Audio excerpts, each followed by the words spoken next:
welcome back to New Day. With President-elect Donald Trump taking no holiday from cabinet building, there appears to be a great divide among transition team members, a public divide, over who should serve as Secretary of State, with top aide Kellyanne Conway stirring the pot over social media. So Jason Carroll is down at Mar-a-Lago, this sort of winter White House there in Palm Beach. Jason, I mean, it's sort of extraordinary how this is playing out so publicly. Yeah, it's incredible. Usually this is something, Brooke, as you know, that is done privately, but it's been extraordinary to watch this play out publicly.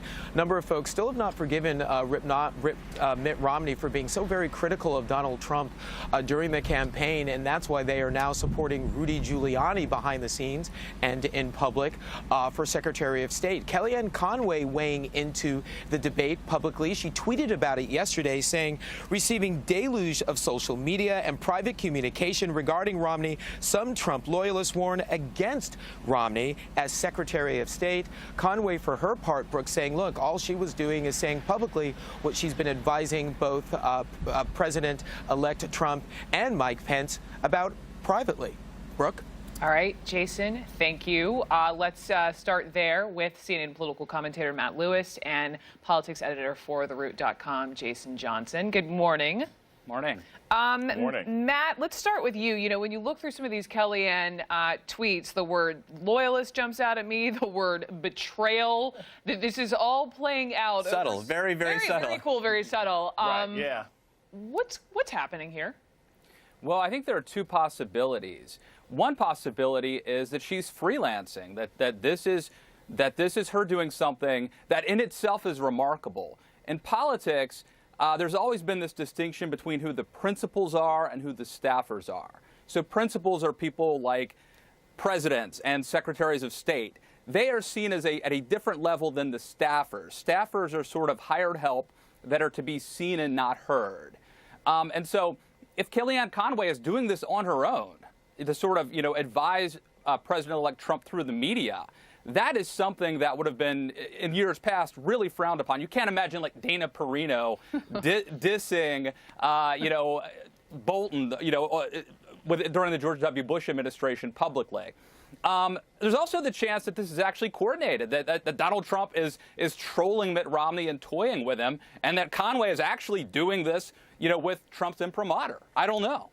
And Jason, this does represent, I mean, there is a clear divide here when you're talking about Trump world. I mean, Mitt Romney would represent something significant. Mitt Romney would represent Donald Trump going way, way beyond his circle of support, the people who supported him during the campaign, and bringing in people from, way far afield to help with this administration.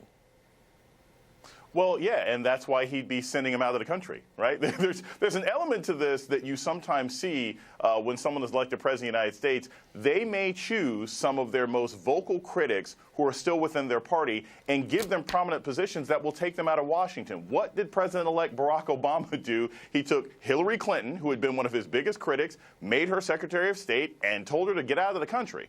So that may be one of the ideas behind the Trump administration. But I also think this. I think that what Kellyanne Conway is doing is very disorganized. It's very unprofessional, and it sets a very bad precedent for how this administration will work. We can't necessarily know what's happening in a Trump administration if everyone's tweeting their own opinion and we don't hear one solidified voice. It's not even just Kellyanne Conway. It's the folks like Newt Gingrich or Mike Huckabee who are taking to talking almost like to Trump from television to try to get their message across. Let's move on, though, and talk about all the potential picks within the cabinet and how much they're worth together. So you have, Betsy DeVos, $5.1 billion, Harold Hamm, $15.3 billion, Wilbur Ross, $2.9 billion. I'm wondering, these are people who, Trump would, of course, know. That would be his network. Do you think that they would have the chops? Matt? Well, look, I mean, I think, there's an optics problem with that, and it's something that we can talk about now. Ultimately, though, I think Donald Trump's going to be judged by whether or not his administration is a success. And somebody like Betsy DeVos, who's going to focus, likely on something like school choice, which could give poor inner city kids a chance to get a better education.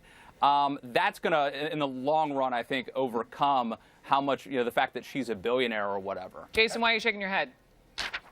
Yeah, because that's not true. Look, a $5,000 voucher is not going to help me if private school education is going to cost me $25,000 a year. There's also charter here's the schools. issue It's here. not just vouchers.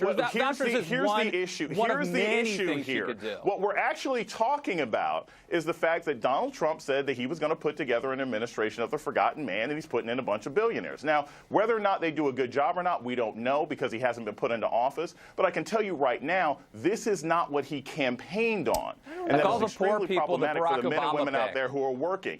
And actually, I'm not concerned about what Barack Obama picked because he's not president anymore. Donald Trump is. I'm not so sure. My only point is that all of these people that we pick. Your point is that DeVos seems like a good candidate, and maybe she is, maybe she isn't. But at this point, she's a millionaire for a candidate who said, I'm going to make this administration look like the forgotten Americans. And right now, I don't think there's many Americans who are worth $26 million a year who are forgotten. Sadly, not on this side of the camera.